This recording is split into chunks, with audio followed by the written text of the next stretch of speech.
I asked one of our mutuals, Nico, and he's on Twitter at Sisyphus.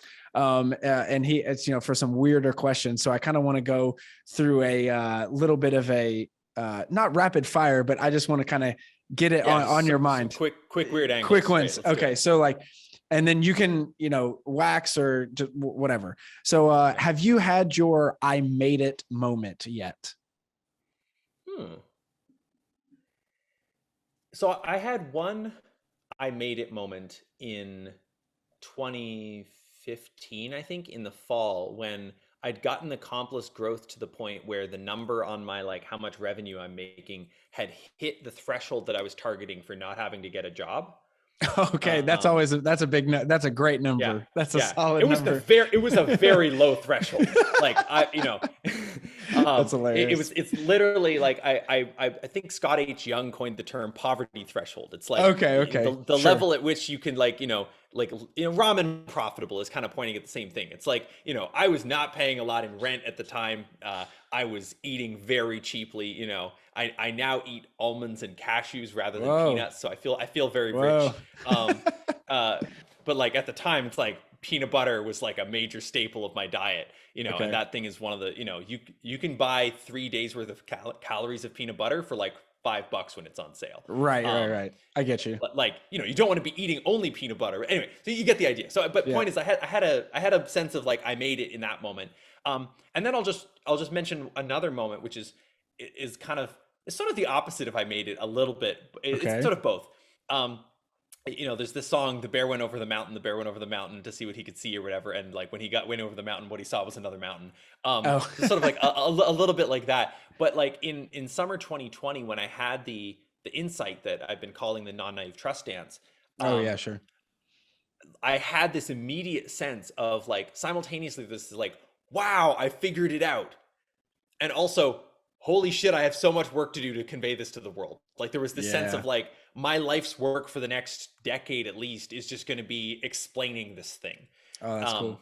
And, in some sense, I'm going to be working on it for the rest of my life, not just for the next decade. But I think within the next decade, I probably will be framing it differently. Like, and I won't feel like I'm still explaining the insight I had in 2020. I'll feel like I'm working on some new part of the puzzle or something. So it's evolved a little bit. Yeah. Okay. But it has, it's been, but like that was an accurate perception on my part, like completely accurate. Like it's been 2 years. I still feel like very plugged into the font of creativity and clarity that I had 2 years ago. I still feel like I have a million more words to write about it. Right.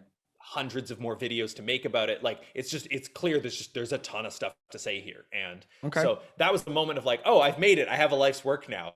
But like, I have a life's work now. Yeah. You have some work to do now. Yeah. But it doesn't feel burdensome. It feels like what I want to do. It's very obvious. Like it's like drinking the glass pretty much. It's like, of course I'm going to do it. Like, right. So, okay. So then going off of that, and then, I mean, you don't have to, I guess, I mean, if you want to, and it really resonates, then you can kind of talk about the kind of work or whatever. But, so what like keeps you up at night and prevents you from sleeping?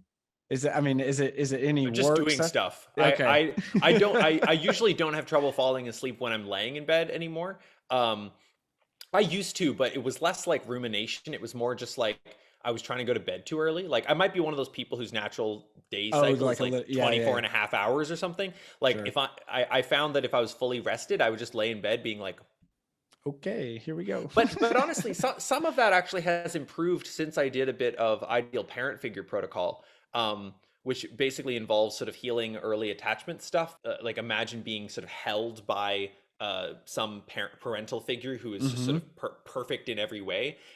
It's not about a commentary on what your actual parents were like. It was just like by imagining giving that to yourself, you kind of like heal certain feelings of aloneness or whatever. And so I did just a little bit of that at the start of 2021, but then I started doing some other stuff with it. Like I would lay in bed to fall asleep and I would just kind of bathe in love was the way I describe it. Like I would just lay there and just like go, oh, and I'm not sure what I was doing. I don't know if these instructions are useful to anybody. It's a thing I managed to find. That's and cool. I don't think it's, in some sense, it doesn't need more instructions. It's just imagine what you need to imagine in order for it to feel like you have just like laid down into a bath that's completely full of love. That's Oh, kind of like, that's funny. um, that's kind of That'd what be I would very say. useful. I mean, especially like if you're having some bad days, etc. No, that's kind of Yeah, useful. yeah. So, And you might call on people you know love you, whether that's your partner or your friends oh, or your sure. dog or your parents or your grandparents. You just kind of like imagine their love Hmm. like surrounding you or something like that. But or it could be like imagining, you know, the partner that you'd like to have, you know, Right. like imagining them, like imagining them saying, "Oh, I see how you were so lonely back in this moment you're in right now. Like, and I'm so glad that you're here with me now and I can hold you." You know, like that you could be imagining that, right? And like Sure.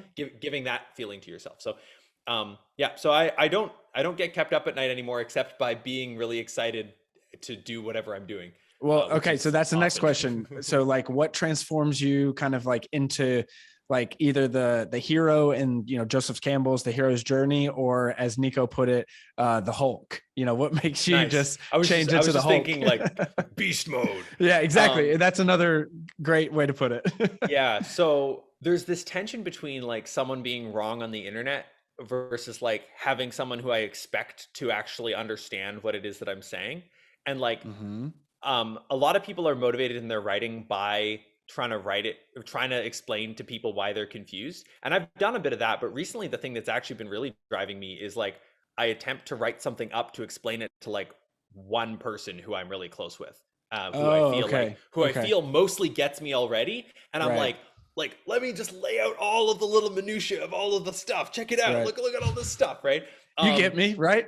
Yeah, and so it's like I'm writing from this place where I feel like I expect to be understood, but it's sort of like, you know, it's like the way that you'd perform differently for an audience of people who you knew came to see you versus Sure. an audience of people who were there to see a you know a completely different genre of music. Like if you stepped up for the second audience, it'd be like, okay, oh, or, you know, whatever it is, you know, Yeah, or yeah. they're expecting this, and you're like, and you're like, oh, this is awkward.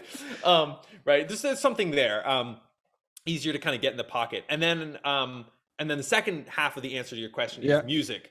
I Okay, yeah, listen for to a sure. lot of electro funk, or drum and bass, or you know, just like Dope. really high energy, like pumping Okay. music, just like yeah.